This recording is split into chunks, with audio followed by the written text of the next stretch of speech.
عبر الهاتف المتحدث الرسمي ومدير المركز الإعلامي لنادي الأهلي الأستاذ ماجد الفهمي. أهلا بك أستاذ ماجد. أهلا فيك زميلي محمد، أرحب فيك وبالزملاء المتواجدين معك عبر البرنامج، الأستاذ علي تميخ والأستاذ ما نسيت الثاني عفوا أستاذ مساعد الجريسي. مساعد الجريسي. أنعم وكريمكم جميعا. أهلا بك أستاذ ماجد. أشكرك زميلي محمد لإتاحة الفرصة للنادي الأهلي عبر الرد الخاص أو حق الرد فيما كان يتم خلال الفترة الماضية.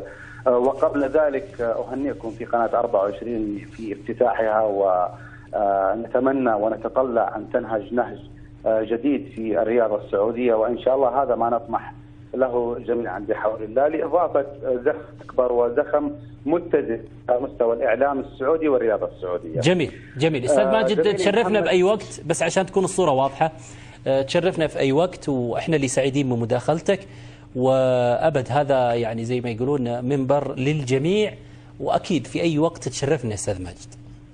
بارك الله فيك، هذا ما نطمح إليه إن شاء الله جميعا.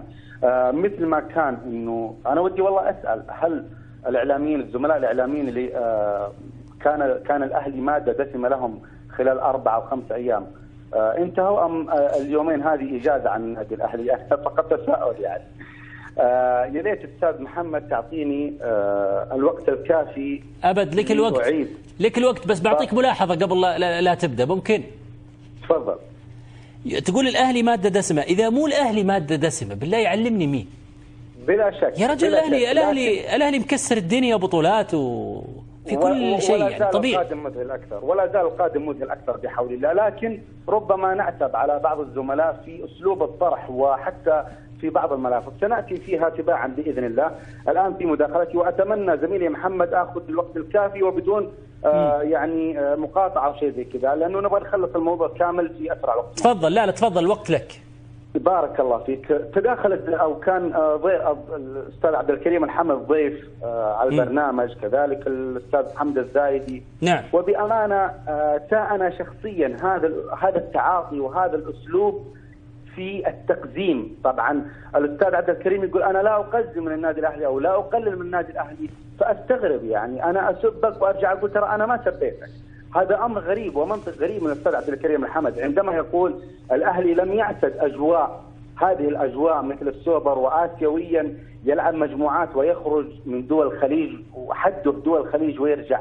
يعني أمر غريب. أنا لا أعلم هل الأستاذ عبد الكريم محمد كان يشاهد النادي الأهلي السعودي أم نادي أهلي ثاني. الأهلي في خلال ال5-6 سنوات القادمة هو ركن ثابت أو طرف أول في المنافسات السعودية، وكذلك أصبح مرشح دائم في البطولة القارية، وعند خروجه من البطولة القارية يتم الاستغراب عبر الصحف القارية أن النادي الأهلي خرج وهو الأفضل على المستوى السعودي. كذلك يقول أن الزويهري لم يحسن التعامل مع الأمر ويقصد التأثيرات، بعكس نادي الهلال وتعامل عمدا، أو يمكننا نقول أن الأهلي كانت مشكلته في جنسيتين، أو تغافل عمدا أن مشكلة الأهلي كانت في جنسيتين اللي هي السورية والمصرية فقط، وهما الكابتن محمد عبد الشافي والكابتن عمر السومة. نعم. وهذه الجنسيتين غير موجودة في الهلال، ليتعرض الهلال لأزمة تأشيرات كما قيل. مع الأسف الشديد يعني لا أعلم هل الهلال كان لديه مشكلة في التأشيرات؟ لا يوجد لديه مشكلة في التأشيرات. كذلك يقول الأهلي خاطب الاتحاد المحلي عدة مرات، نحن أو بمعنى أصح نحن نقول أن الأهلي تخاطب مع الاتحاد المحلي عدة مرات، بينما تحركت في الموسم الماضي طبعا دون رد. نعم. بينما في الموسم الماضي تحركت جيوش لتمكين اللاعب إدواردو من اللعب. كذلك يدعي الزميل عبد الكريم محمد أن الاتحاد السعودي قال أنا أحل المشكلة. وش هو له الصجة دي؟ أستغرب والله. أنا ما أدري متى رد الاتحاد السعودي على الأهلي، ما أدري. في حالة واحدة هي ممكن يكون رد، أنه الأهلي يطلب من الاتحاد السعودي الرد، والرد يأتي عبد الكريم محمد وليس للنادي الأهلي. أما كلمة فشلونا، فربما أجد مخرج للزميل عبد الكريم في هذا اللفظ الخارج عن اللغة الإعلامية، لأن اللغة لها من يجيدها، فإن لم يستطع إخراج اللغة بما يتناسب مع ملافظها الحسن وما إلى ذلك، فربما أجد مخرج أن اللغة العامية هي أقرب طريق للخروج من هذه المآزق اللغوية. مع الأسف الشديد يعني ملافظ خرجت يعني كنا نتمنى الترفع فيها من هذا الشأن. أما في العموم اتفق يعني بأمانة خلال 4 أيام ال5 أيام الماضية أرى اتفاق شبه تام في الآراء من بعض الزملاء في القناة، في قناة الموقرة 24، بعد أن سنوا الرماح والنقد في ناحية النادي الأهلي بسبب بيان. يعني ما أدري هل ممنوع على النادي الأهلي يطالب بحقوقه؟ أنا أقدر تماما أن بعض الزملاء الإعلاميين تعودوا أن الخطابات الإعلامية أو البيانات الإعلامية أو المطالبات من الأندية كانت مقتصرة على بعض الأندية ويتم تلبيتها، بينما بعض الأندية يتم الطلب ولا يتم الرد حتى يتم حل المشكلات من داخل الأمر. لكن يعني لا بأس بكل ما يقال، ولا نملك حق تكميم الأفواه للزملاء الإعلاميين بأمانة. نعم. للزملاء الإعلاميين حق النقد وحق إبداء الملاحظات، لكن في حدود المخرجات الإعلامية. يعني أستغرب كلمة فشلونة وكلمة صياح ونياح كما قال الزميل أبو بكبكة، كما قال الزميل محمد الزايدي. هل هذه مخرجات إعلامية؟ حقيقة أستغرب هذه المخرجات الإعلامية مما نسميهم إعلاميين. على الإعلامي أن يحسن مخرجاته، أو بأمانة الإعلام ليس مكانهم الصحيح. الزميل الزايدي يقول هناك خلط بين طلب الحكام والتأشيرات. يقصد أنه يجب أن نقول في بيان عن التأشيرات نتحدث عن التأشيرات، وبيان آخر يتحدث عن الحكام. لو تم هذا الأمر على هوى الزميل محمد الزايدي لقال النادي الأهلي نادي فاضي، ونادي ما فاضي يطلع بيانات فقط، كل يوم يطلع لنا بيان. لن نرضي الأستاذ محمد الزايدي، لن نرضي ذائقته يعني حسب ما طلب. طبعا هي مطالبات نادي حاله حال الأندية الباقية. كانوا يوجد هناك مشكلة في التأشيرات، وأقل مستوى للعدل أن يتم حل هذه المشكلة. أقل مستوى العدل يعني لو ما تم إصدار التأشيرات، السومة ومحمد عبد الشافي هل هم لاعبين عاديين في النادي الأهلي أو حتى في أي نادي؟ نعم. من أبرز المحترفين السعوديين على مستوى من أبرز المحترفين في الدوري السعودي. أكيد. أمر غريب بصراحة نجده ونفس غريب بصراحة. أحيي الأستاذ فواز الشريف في إبداء بعض الملاحظات القيمة واستخدام لغة راقية جدا في التعامل. نعم قال الأهلي لا عليه ألا يدعي دور الضحية لأن الأهلي أصبح يجعل البقية ضحايا. نعم الأهلي الآن أصبح يجعل البقية ضحايا، وكما قال الرمز الأهلاوي الكبير الأمير خالد بن عبد الله أن هذه البطولتين دوري عبد اللطيف جميل وكأس الملك وضعت غصة وحرقة في لدى الكثير من الأوساط الرياضية وعلى رأسهم بعض الإعلاميين. طيب. بأمانة نحن نشكر قناة 24 في أسلوب طرحها وفي أصلا ابتكار فكرة القناة أنها تكون قناة تدخل الساحة بقوة، لكن لتقبل قناة 24 عتبنا عتب المحب. ونحن والله نقدر السادة المقدمين وإدارة قناة 24 في تعاطيها مع الأوضاع الإعلامية، لكن بعض الأشياء تزيد عن حدها. طيب. 4 أيام لا يوجد إلا بيان الأهلي يتم الحديث عنه. لهذه الدرجة كان البيان قاسي. طيب أستاذ ماجد، لهذه الدرجة كان البيان القاسي. طيب أستاذ ماجد، أكيد أن عتبك على العين والرأس وهذا عتب محب، لكن أبغى يعني أعرج على نقطة مهمة جدا ولازم تكون أنت يعني متفطن لها، وأكيد أنك متفطن لها. نادي الأهلي يعني ما راح أقول كلام يعني زي ما يقولون مأخوذ خيره، يعني بنحترم الأهلي وما نادي الأهلي كبير وتو ماخذ الدوري والكاس، ويعني بصراحة أغلب الإعلام يعني جاء طاري الأهلي، وهذا شيء طبيعي يعني. وحتى لو يعني الأخوة الزملاء قسوا في النقد قليلا، يعني مهما كان أراه شيء، طبعا مهما كان الاحترام للأشخاص للجميع، لكن إذا جت يعني شوي يعني نقد لاذع ونقد حاد، طبيعي الأهلي هو اللي زي ما يقولون مكسر الدنيا. لكن تأكد يا ماجد، تأكد تمام التأكد أنه في 24 الحصاد الرياضي نحترم الجميع بلا استثناء، سواء الأهلي أو غيره، ومستحيل أنه نرضى أنه يعني يتم ذكر الأهلي بشيء غير صحيح أو حتى بنقد غير معقول، لكن نحترم الزملاء أيضا الموجودين في قناة 24 ولهم الأحقية يعني بالانتقاد، ولكن مهما كان نحترم الأهلي. والدليل يعني بغض النظر بصراحة كانت يعني الآن مداخلتك يا ماجد، وهذه من أبسط حقوقك ونتشرف فيها، لكن أيضا كانت في أصوات أهلاوية سابقا، الأستاذ سامي القرشي، الدكتور عبد الملك المالكي، تداخلوا وقت الحلقة. وللعلم تعليقك على الزميل عبد الكريم الحمد أو حتى محمد الذايدي، يعني كان عبد الكريم الحمد موجود، كنت أنا مقدم الحصاد، وأيضا الزميل أحمد العجلان مع الذايدي، وقت يعني ما انتقدوا، ما يعني ما كنا في يعني أخذنا دور المتفرج فقط، لا ردينا.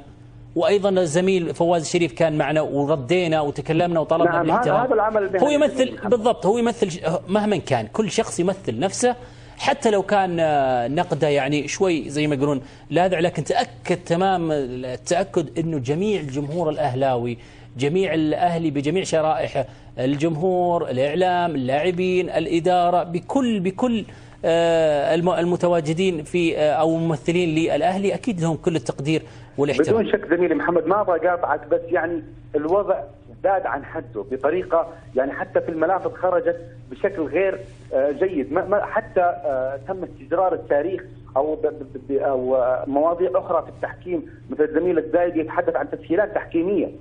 يعني أستغرب، وبتأييد من الكابتن معجب الدوسري الذي سلب الأهلي دوري عام 1423 تم إيقافه سنة كاملة وإرضاء الأهلي بكلمة الراقي.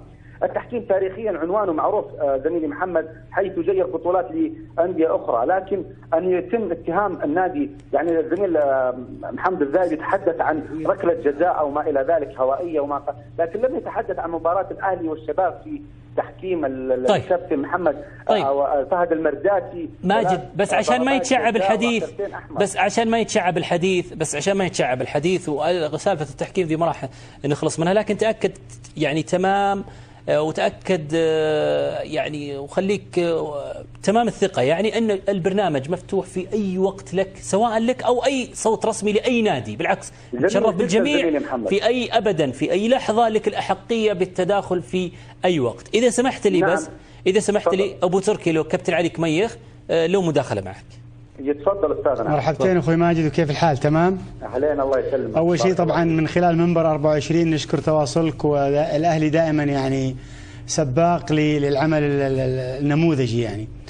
بارك الله فيك. وإحنا في قناة 24 في الجانب الفني كثير من الزملاء أعطوا الأهلي حقه، وابتداء من العمل المنظم وخير خلف اللي خير سلف، ثم الأمير خالد أشاد، فهد بن خالد أشيد في عمله، والأخ مساعد الزويهري، أيضا موضوع التنظيم الشرفي في النادي الأهلي من خلال وجود الرمز الكبير سمو الأمير خالد بن عبد الله بن عبد العزيز الله يطول عمره، أبو فيصل، أيضا فيصل بن خالد، أيضا تواجد معنا كثير من الزملاء يعني اللي يعني يعشقون الأهلي، يعني كان حسام القحطاني أعتقد، وكان أحمد الشمراني وخالد قاضي وعلي الزهراني وغيرهم من الزملاء، حتى نعم أستاذ حسن القرني والأستاذ حسن القرني وفي الأخير أعتقد أنا وجهة نظري الشخصية أنه الأهلي أخذ حقه من داخل الملعب وصعد المنصة بذراعه كما يقال، يعني عرفت شلون؟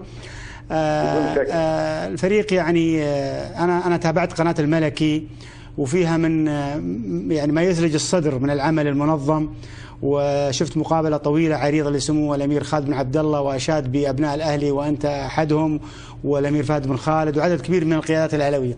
ثق تمام الثقة أنه الأهلي فرض نفسه فنيا وجماهيريا وإعلاميا، ولا بد عاد من المطبات الهوائية اللي نسميها احنا كرياضيين، لكن إن شاء الله لا هي بشخصنا. والزملاء اللي أشرت ذكرتهم هم زملاء ثق تمام الثقة أنهم أثناء صعود الأهلي للمنصة صفقوا كثيرا، والأهلي يعني غني عن التعريف، وإن شاء الله بنتواصل احنا وياك كثير، وربما إن شاء الله ربما أنه أنت تبارك لزملائك الهلاليين في السوبر، أو يباركون لك زملائك الهلاليين في السوبر. إن شاء الله نقول لهم هارد لك إن شاء الله. نعم. إن شاء الله نقول هارد لك. وإحنا سعيدين بوجودك معنا. طيب. يعني أستاذ ماجد بارك الله فيك. طيب إذا سمحت الأستاذ مساعد الجريسي له مداخلة معك إذا سمحت. تفضل زميلنا. حياك الله أخوي ماجد. هلا أستاذ. يعطيك العافية أخوي ماجد على الكلام الطيب والكلام الراقي في حق الزملاء بكل أدب واحترام. هذا الواجب، هذا الواجب. نحن نقدرهم ونحترمهم فقط. نحن إذا انتقدنا نقد محب فقط، ونتمنى تطوير الإعلام في لغته وأسلوب الطرح فقط يعني. وإذا كان هناك نقد كذلك نحن علينا نقد. وأنا بنتقدك أخوي ماجد وتقبلها مني على هو نقد محب أيضا. بدون شك. تفضل زميلي. أنت تكلمت عن الزملاء بما أنهم إعلاميين معروفين يعني، وما في أحد في الوسط الرياضي إلا ذو ميول لأحد الأندية في الوسط الرياضي. فتكلمت عن الزملاء الإعلاميين الأستاذ محمد الذايدي والأستاذ عبد الكريم الحمد، وأيضا يعني أنت ما ذكرت في حديثك بس الكلام كان مفهوم وواضح. نتمنى نبتعد عن نظرية المؤامرة، يعني أنه والله فلان الفريق الفلاني حقق الدوري بالطريقة الفلانية، الفلان المدرب أو الحكم الفلاني ما ننسى لما عمل كذا. في كل الأندية حصل دعم تحكيم وحصل دعم أي أطراف ثانية وحقق اللي حقق، لكن مستحيل بطولة الدوري تجي باستمرار دعم إلا في عمل خلف الكواليس. النادي الأهلي رفعنا له العقال السنة هذه، تحية للمسؤولين فيه ولأعضاء شرف النادي الأهلي وإدارة النادي الأهلي بقيادة الأستاذ مساعد الزويري. يعني كان فيه جهود طيبة وجهود مباركة من النادي الأهلي، وتحققت النتائج هذه يعني بفضل جهودكم.